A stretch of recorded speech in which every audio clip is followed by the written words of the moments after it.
하나님 말씀 봅니다. 고린도전서 15장 9절로 11절입니다. 고린도전서 15장 9절로 11절 제가 읽어드립니다. 나는 사도 중에 가장 작은 자라. 나는 하나님의 교회를 박해하였으므로 사도라 칭함받기를 감당하지 못할 자니라. 그러나 내가 나 된 것은 하나님의 은혜로 된 것이니 내게 주신 그의 은혜가 헛되지 아니하며 내가 모든 사도보다 더 많이 수고하였으나 내가 한 것이 아니요 오직 나와 함께 하신 하나님의 은혜로라. 그러므로 나나 그들이나 이같이 전파하며 너희도 이같이 믿었느니라. 아멘. 바울 서신을 보면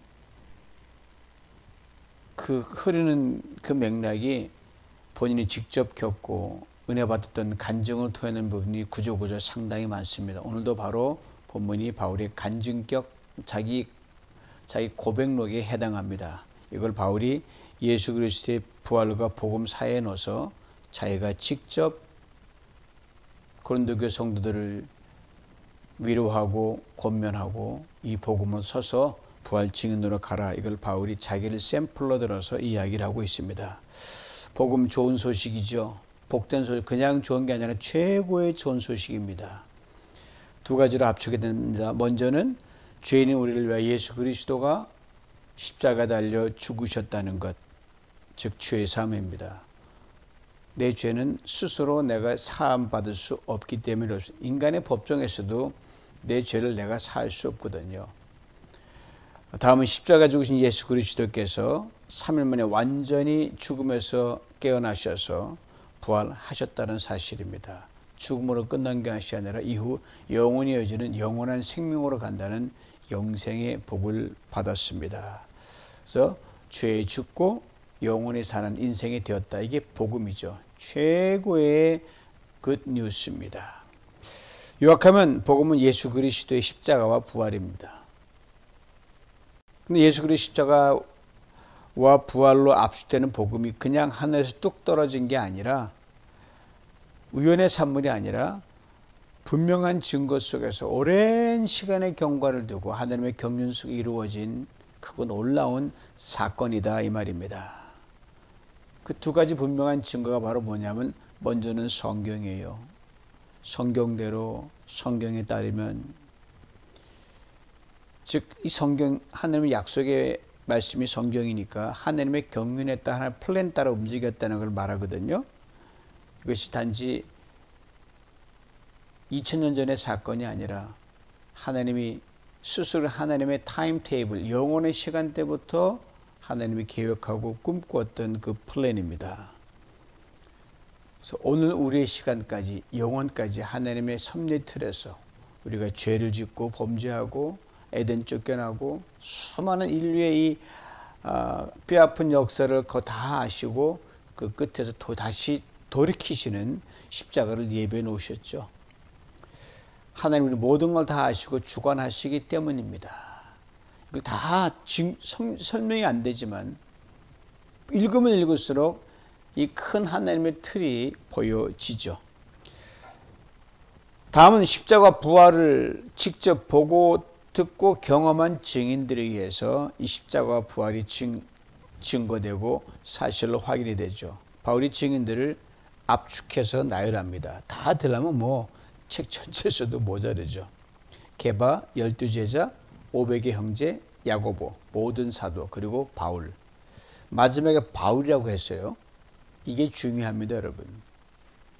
뭐니 해도 가장 큰 증인은 바로 나거든요. 내가 봐야 내가 본 거거든요. 내가 믿어야 믿어지는 거니까요. 내가 예수를 믿는 겁니다. 내가 예수 그리스도의 십자가를 믿고 죄 사함을 선물로 받는 겁니다. 내가 예수 그리스도의 부활을 믿고 내가 영생을 선물로 받는 거예요. 가장 분명한 복음의 수혜자가 바로 나이기 때문이거든요. 바울이 지금 나라는 자신에 대해서 이렇게 생생한 간증을 적어 내려갑니다. 바로 오늘 보면 앞절 8절을 봅니다. 맨 나중에 만삭되지 못하여 난 자 같은 내게도 보이셨느니라. 이거 안 나타났어 어쩔 뻔했어요. 세상적 관점에서 보면 바울은요 언제나 나가 먼저였어요. 대접받는 위치에 있었습니다. 어디를 가나 바울 왔다. 물론 청년 바울이니까 나이로 보면 연장자도 많이 있었지만 탁월한 그의 어떤 그 백그라운드 때문에 그의 관심이 늘 집중됐거든요.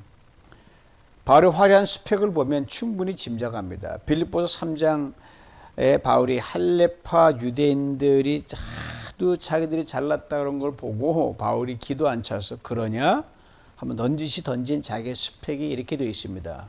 나도 육체를 신뢰할 만하며 만일 누구든지 다른 이가 육체를 신뢰하는 뭔가 있는 줄로 생각하면 육체는 육신의 자랑이죠. 하면 나는 더더욱 그러하다. 자랑거리가 훨씬 많다는 거죠. 8일 만에 할례를 받고 이스라엘 족속의 베냐민 지파요 히브리인 중에 히브리인이요 율법으로는 바리새인이요 열심으로는 교회를 박해하고 율법으로는 흠이 없는 자로다. 인간적인 관점에서 볼 때 그렇다는 거죠. 근데 이런 바울을 저 정상에서 저 밑바닥으로 납작 낮추셨습니다. 그냥 낮춘 게 아니라 말 타고 가는 그 바울을 그냥 꼬꾸라뜨려 가지고 가던 그 길바닥에 엎어져서 아마 흙을 잔뜩 먹었을 것 같아요. 다 뒤집어서 버렸습니다. 그리고 3일간 눈을 멀게 됩니다. 바울에게 3일은 그렇게 목숨처럼 여겼던 율법과 자기 의에 대해서 죽고 예수 그리스도의 의와 은혜에 대해 살아나는 참으로 길고 긴 시간이었습니다. 굉장히 길었을 것 같아요. 수많은 생각이 지나갔을 겁니다. 대단한 가문이었는 출신 사울, 베냐민 지파니까 이스라엘 초대왕 사울이거든요. 어쨌든 왕가니까. 그 이름은 작은 자란 이름의 바울로 새로 태어나는 시간이었습니다. 사도행전 한 12장 3장부터는 사울에서 이름이 바울로 이제 바뀌어 넘어갑니다. 그리고 자신이 이렇게 부릅니다. 뭐 전에는 이 이름을 생각도 못했을 거예요. 깨닫고 나니까 만삭되지 못하여 난 자. 만삭되지 못하여 난 자란 말은요 조수가라 그럽니다. 여러분 아이들 어머니 뱃속에서 10달 동안 이렇게 품고 있다가 이제 아이가 태어나면 이렇게 정상한데 그렇지 못하면 이렇게 무슨 사정 때문에 7달 만에 8달 만에 태어날 때 이게 조수가거든요. 그래서 칠삭동이 팔삭동이라 그러거든요. 즉 충분히 발육되지 못한 상태 태어난 사람이라는 거죠. 당시에는 뭐 인큐베이터 같은 거 없었기 때문에 이건 생과 사의 갈림길에 놓이는 겁니다. 그래서 혹 살더라도 사람 구실할까?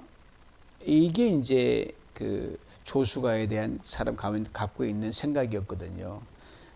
바울이 내가 바로 이런 조수가고 과연 사람 구실할까? 이런 사람이었습니다. 예수를 알고 보니 정말 깨달아진 거예요.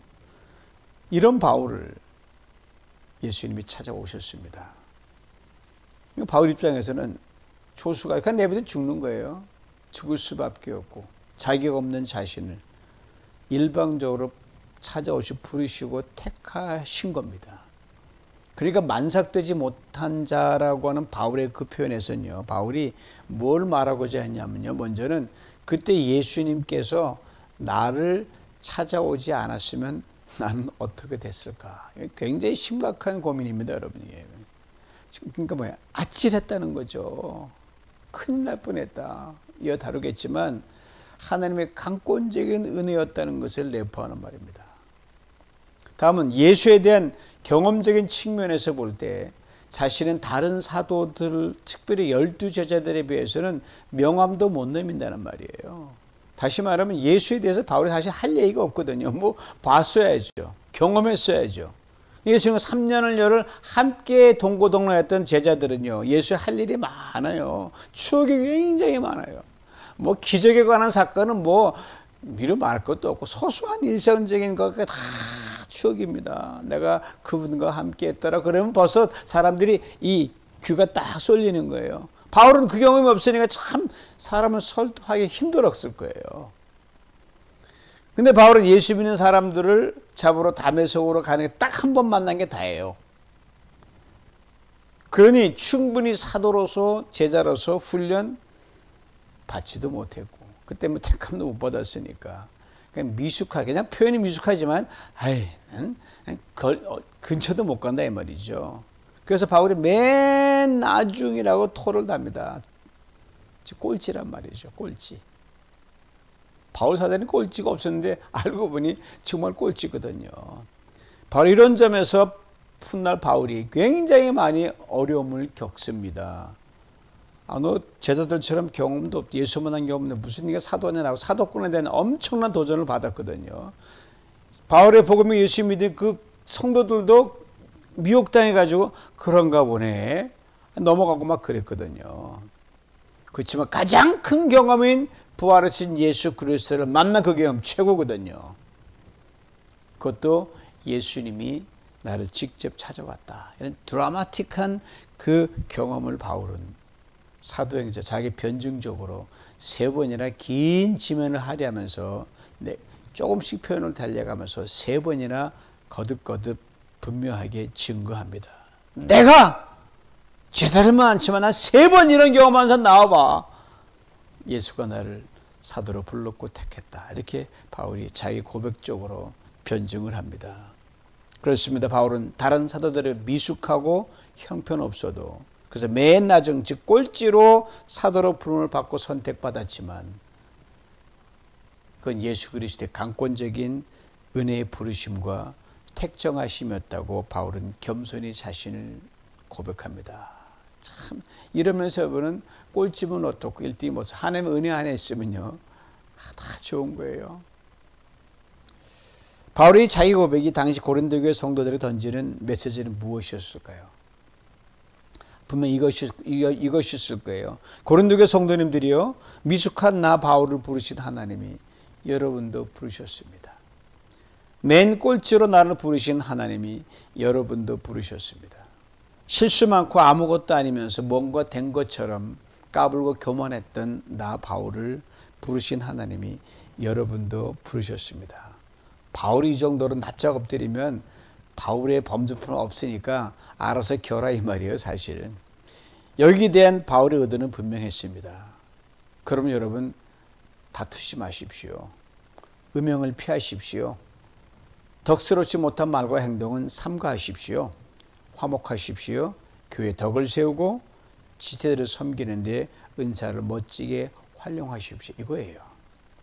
바울이 자기 고백을 이어갑니다. 9절 봅니다. 나는 사도 중에 가장 작은 자라 난 하나님의 교회를 박해하였으므로 사도라 칭함받기를 감당하지 못할 자니라. 바울의 정체성 그리고 과거 자신을 확 뒤바꿔 놓은 하나님 은혜에 대해 다시 한번 고백하고 있는 대목입니다. 먼저 바울의 고백의 무게입니다. 이거 그냥 가볍게 넘어갈 게 아니에요. 나는 사도 중에 가장 작은 자라. 앞서 언급한 것처럼 예수를 만나기 전에 정말 잘 나갔던 사람이 바울이었습니다. 그게 작다는 말은 전혀 어울리지 않습니다. 게다가 가장 작은 자라고 하니 얼토당토한 말이에요. 그리고 사도라 칭함받기를 감당하지 못한다고 했습니다. 무슨 말입니까? 나 사도 자격 없습니다. 이 말이에요. 이유는 딱 하나예요. 보통 못된 짓 한 게 한 거거든요. 하나님을 가장 잘 안다고 하면 하나님 가슴을 후벼 파놨거든요. 교회를 박해했다는 거죠. 박해 정도가 상상을 초월했습니다. 그렇습니다. 바울은 자신 하나님의 교회에 대해 그리스도인들에 대해 행한 일들을 잘 알고 있습니다. 다시 말하면 바울이 교회와 그리스도에 대해 했던 못된 짓 잘 알고 있다. 그러니 내가 무슨 사도라 부르셨으니까 은혜를 불렀으니까 하지. 에이 정말 자격 없다. 정말 자격 없는 거죠. 그 못된 짓을 무게로 따지자면 매우 무겁습니다. 이 말입니다. 흔히 법정에서 판사가 피고인을 향해서 때때로는 이 검사가 구형한 형량보다 높게 때릴 때가 있거든요. 그때 뭐라 그러죠? 죄질이 매우 불량하다, 무겁다라고 하잖아요. 바울이 바로 그랬거든요. 자기 없다고 정직하게 말하고 있습니다. 이게 바울의 위대한 점입니다. 자기 겸손이 아니에요. 진짜 그랬으니까요. 자기 실제 모습입니다. 바울의 이 자기 고백 속에 담긴 분명한 의도가 뭡니까? 과거에 행한 일이거든요. 다 지나간 거예요. 그런데 바울이 그것을 평생 기억하며 살아가고 있다는 것을 지금 말하고 있는 거예요. 그리고 바울은 다른 서신인 디모데전서 1장 10을 이렇게 분명히 고백합니다. 죄인 중에 내가 괴수다. 내가 최고로 나쁜 사람입니다. 제일 못된 사람입니다. 과거에 뭐 죄 안 진 사람이 그러나 에휴 저한테 명함네. 제가 최고로 악질이었었네 이 말이에요. 현재 시제로도 있거든요. 지난날 자신이 행했던 죄악행위 이미 free 벗어났어요. 지금 분명 거리가 멉니다. 근처도 안 갑니다. 예수 그리스도 사도예요. 근데 바울은 이 과거 죄악행을 늘 반면교사로 삼으면서 오늘 자신이 교만해지지 않기 위해서 몸부림치고 있다는 걸 이 고백에 담아놨습니다. 대단하죠. 그렇다면 바울이 자신을 이렇게 적나라하게 들춰내서 밝히는 이유가 뭡니까? 이제는 분명 지난날의 죄요 악행일 뿐인데 바로 하나님의 은혜를 분명히 알리기 위해서 이 얘기를 하고 있는 겁니다. 내가 아주 못된 사람과 은혜가 여러분 대조가 되는 것과 비교돼야 이게 확 나타나거든요. 여러분 가끔가다 여러분 헌신하고 열심히 수고할 때 왜 저 사람 안 하는 여러분 안 하는 사람 있는 것 감사하십시오. 왜? 그래야 여러분의 충성이 돋보이니까요. 자, 하나님 은혜가 엄청나게 크다는 건요. 바울이 딱 내세우면 야 진짜 이런 사람 받아주는 건 지금 은혜가 크다. 이걸 바울이 얘기하는 거예요. 대단하죠. 난 자기는 완전히 깎아내려가. 나는 이렇게 못된 놈입니다. 그러나 나 같은 사람 받아주는 하나님의 은혜는 대단합니다. 이 말이에요.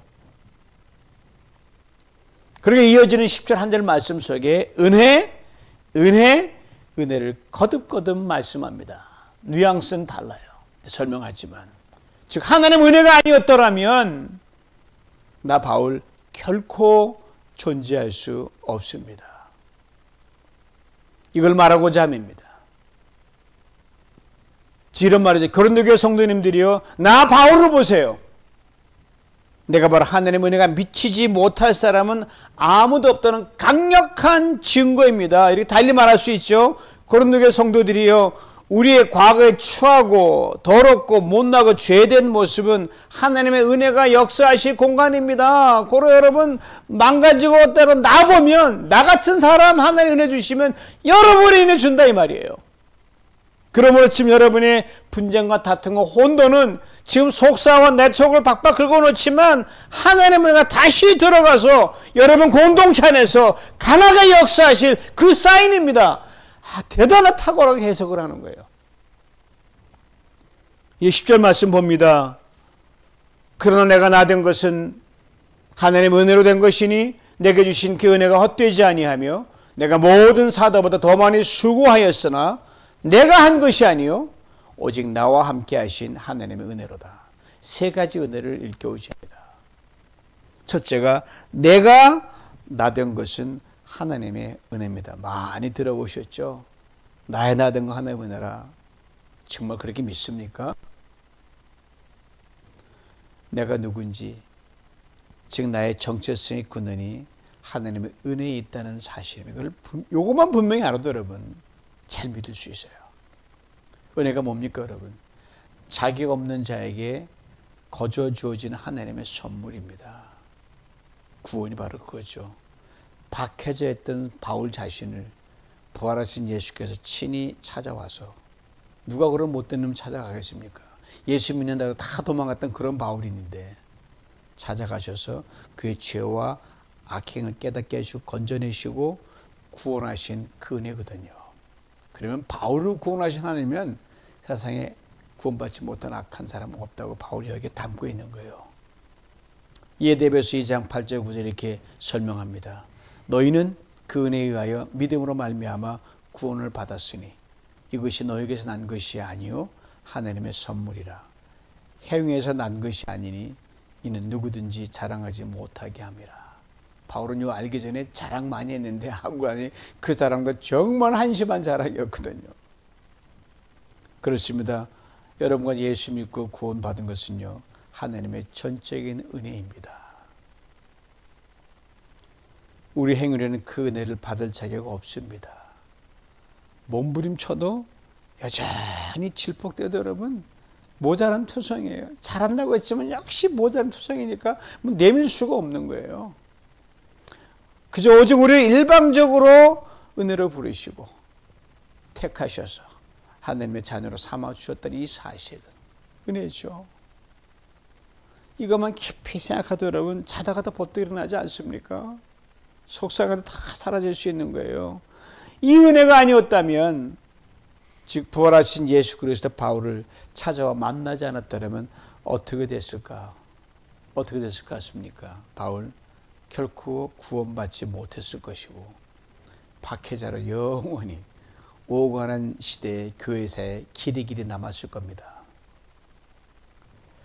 이걸 바울이 말하고 있는 겁니다. 아찔하죠. 그러나 내가 나된 것은 하나님의 은혜라는 말은요, 은혜의 과거적 시작점입니다. 그거는 변할 수 없는 거예요. 지금 내가 흔들려도 그 은혜는 여전히 살아있는 거예요. 그래서 오늘 내가 있는 거니까. 그러기에 우리 또한 이렇게 겸손하게 자기 정체성에 대한 물음을 기회 시대마다 물으며 살아가야 돼요. 내가 예수 믿지 않았다면 어떻게 됐을까? 여러분 깊이 물어보실 거예요. 여러분 묻고 계실 거예요. 그러나 좀 더 진지하게 물어보고 계십니까? 예수 믿지 않았다면 오늘 어떤 모습일지 여러분과 제가 잘 알고 있어요. 여러분의 과거는 정말 부끄러운 남이 밝히지 않아서 그렇지 다 알거든요. 근데 예수 안 믿었으면 어떡할 뻔했어요. 둘째로 내게 주신 그의 은혜가 헛되지 않게 하는 은혜입니다. 즉 하나님의 은혜가 나를 어떻게 이미 구원받은 과거에서 어떻게 변화된 삶을 살게 하시는지는 그 은혜예요. 즉 우리를 은혜 가운데 불러서 구원하신 하나님은요, 우리를 그냥 가만두지 않으십니다. 그럼 그 희생이 얼마나 값없이 흘러가겠어요. 삶에서 이런저런 사명으로 우리를 이끌어 가십니다. 끊임없이 말씀하십니다. 너 그렇게 살면 안 된다고도 말씀하시고요. 이렇게 살아야 된다고도 말씀하시고, 그거는 부족하다 말씀하시고요. 끊임없이 말씀하셔요. 어차피 놓고 왔다 하겠는데 왜 그렇게 정신 못 차리나 말씀을 하셔요. 즉 은혜 받은 자라 마땅한 삶을 살아갈 수 있도록 이끄십니다. 은혜의 현재적 시점입니다. 바울을 박해자에서 이방인을 전도자로 살아갈 수 있도록 그를 부르신 은혜를 효과적으로 막 이끄셨어요. 박해자 때 얼마나 열심인지 몰라요. 그 열심을 그대로 옮겼어요. 전도자 열심으로 바꿔놓으셨어요. 율법에 대한 열심을 은혜에 대한 열심으로 방향전환시키셨습니다. 그 많은 지식과 배움과 뛰어난 가문행, 그리고 로마 시민권자였거든요. 히브리 문화와 그리스 문화를 다 아우르는, 아마 1.5세 2세였거든요. 1.5세였을 거예요. 그런 언어 문화적 이점을 오직 예수, 그분을 예수답게 만드는데 다 쓰게 만드셨어요. 이게 바로 위대한 점입니다. 그래 바울 스스로 이렇게 고백합니다. 빌립보 3장 7절 9절 들어보세요. 무엇이든지 내게 유익하던 것을 내가 그리스도를 위하여 다 해로 여겼을 뿐더러 또한 모든 것을 해로 여김은 내 주 그리스도 예수를 아는 지식이 가장 고상하기 때문이라. 내가 그를 위하여 모든 것을 잃어버리고 배설물로 여김은 그리스도를 알고 그 안에서 발견되려 함이니 내가 가진 의는 오직 그리스도를 믿음으로 말미암은 것이니 곧 믿음으로 하나님께로부터 난 의다. 그렇습니다. 바울은 오직 은혜였습니다. 오직 예수뿐이었습니다. 그리고 그의 모든 것을 예수를 드러내는데 다 쏟아붓어요. 올인했습니다. 그러기를 그 어떤 사도보다 더 열심을 냈습니다. 정말 부러운 분입니다. 여러분 아시는 대로 기업체나 직장에서 사람을 고용하잖아요. 그럼 그 사람에 대한 기대치가 있으니까 그 사람을 쓸 거 아니겠어요? 아, 이 사람을 우리 스카우트해서 채용하면 우리 기업에, 우리 회사에 이 정도의 기여도가 있을 것일까? 여러분 뭐 대학 원서 쓸 때 그거 쓰잖아요. 그리고 그 사람이 가장 잘할 수 있도록 회사에서 모든 지원을 아끼지 않습니다. 훈련시키죠. 그런데 여기에 따라주지 않으면 얼마나 실망 크겠습니까? 하나님도 마찬가지가 아닐까요? 아니, 더 하실 겁니다. 왜요? 크고 놀라운 구원을 자기 아들을 십자가 달려 죽게까지 하면서까지 했는데 왜 안 그러시겠어요? 바울에게 바로 그러셨어요. 그리고 바울 이 하나님의 기대에 100% 보답이 있는 삶을 살았습니다. 이것을 지금 이렇게 압축해서 바울이 적고 있습니다. 내가 모든 사도보다 더 많이 수고하였도다. 이런 발음이 하면 어떻게 하면 일 안 하고 어떻게 하면은 덜할까 큰 것도 아닌데 그러면 참 우리가 부끄럽죠. 그렇습니다. 바울 소위 말해서 복음 전도자를 미친 듯이 살았습니다. 오죽하면 자신을 구속하고 풀어줄 권한이 왕 앞에서요. 지금 왕의 잘못함에도 불구하고 그건 관계없어요. 감옥에서 안 풀면 좋아요. 그 왕에게 전도했거든요. 그러니까 왕이 뭐라고 하냐면 너 미쳤냐 그랬어요. 너 미쳤구나 이렇게 말했어요. 미쳐도 예수에 미친 사람이었습니다. 이것이 바울의 열심이었고요. 수고였습니다. 근데 이 열심, 이 수고 하나님의 은혜였기에 가능했다. 이렇게 바울은 고백하고 있습니다. 다른 사람에도 그 기여졌으면 그도 그렇게 했다 이 말이죠. 셋째, 오직 나와 함께 하시는 하나님의 은혜입니다. 앞에서 살펴본 두 가지를 잠시 정리합니다. 과거에 나를 구원하신 하나님의 강권적 은혜입니다. 은혜의 과거적 시점이에요. 즉 내가 나 된 것은 하나님의 은혜라는 거죠. 오늘날을 귀하게 이끄시는 은혜입니다. 즉 은혜의 현재적 시점입니다. 즉 지금 은혜 받은 자로 살아가도록 효과적으로 이끄신 하나님의 은혜죠. 여러분 오늘 여러분 잘 지내다 오셨죠? 오늘 얼마나 많이 벌어졌는데 여기 와서 하나님의 은혜거든요. 지나가면 은혜예요. 감당한 힘을 주십니다. 넉넉히 이길 힘을 주십니다. 이 은혜가 나그네 여정에서 지속적으로 계속 우리를 지탱하고 힘을 주신 은혜가 세 번째 은혜입니다. 즉 은혜의 지속성입니다. 미래지향적이죠. 그래서 은혜는 과거로 끝나는 게 아닙니다. 오늘 현재만 역사하는 것도 아닙니다. 은혜는 그리스도의 삶에서 계속적으로 지속이 됩니다. 여기 이 땅 나그네 여정 끝날 때까지 적극적으로 함께 하시면 이걸 주님 오래전 말씀하셨어요. 바울 전에도 볼지어 내가 세상 끝날까지 항상 너희와 함께 있겠노라. 바울에게 평생 그리하셨어요. 그렇습니다. 바울 평생 은혜에 끌려다녔습니다. 평생 말씀에 끌려다녔습니다. 평생 성령에 이끌려 다녔습니다. 다시 말해 평생 은혜에 붙들리고 말씀에 붙들리고 성령에 사로잡혀서 예수 십자가와 부활의 복음을 증거했습니다. 오직 은혜, 오직 그 은혜를 부으신 하나님의 능력이 이끌려서 기가 막히게 살아갔어요. 가는 곳마다 특별히 귀한 은혜를 쏟아부어줬어요. 그 은혜가 자기에게는 혹시 주어지지 않더라도 다른 사람을 주고 그것만 만족했어요. 이런 바울이었지만 감옥을 자기 집 들락날락 했던 게 바울이었거든요. 근데 바로 그 감옥에서 여러분 은혜가 쏟아부어진 것 아닙니까?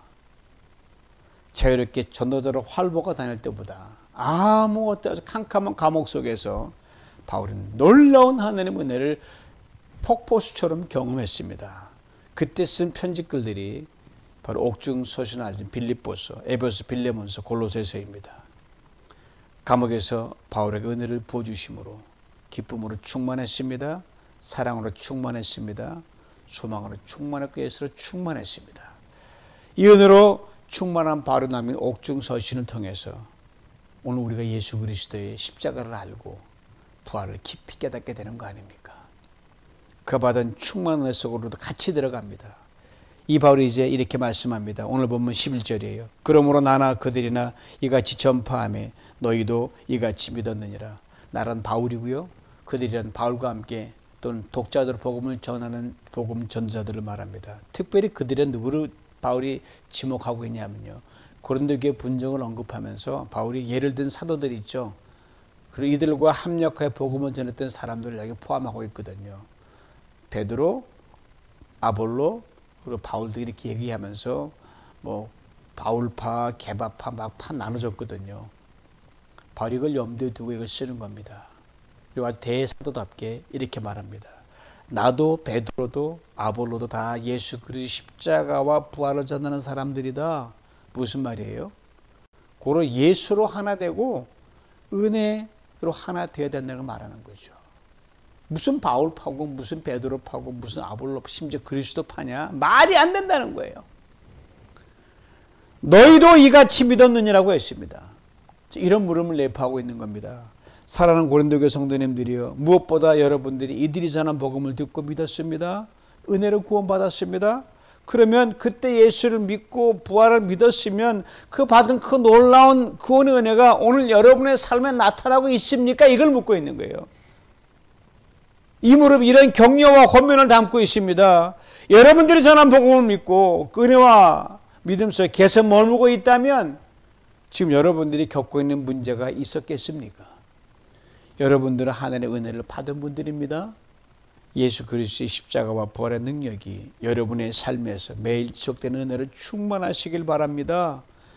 하나님께 여러분을 통해 십자가 부활의 능력이 역사하는 복된 공동체를 든든히 세워가실 것입니다. 그리고 이런 간곡한 마음을 담아서 생각합니다. 사랑하는 고린도교회 성도 여러분, 나 바울이 어떤 사람이었는지 다시 한번 상기시켜 드립니다. 만삭되지 못한 난자같이 하나님의 교회 큰 회방꾼, 아니 박해꾼이었습니다. 그런 나를 은혜로 불러 구원하셨습니다. 그런 나를 죽도록 충성하는 전도꾼으로 수고하도록 감당한 은혜를 주셨습니다.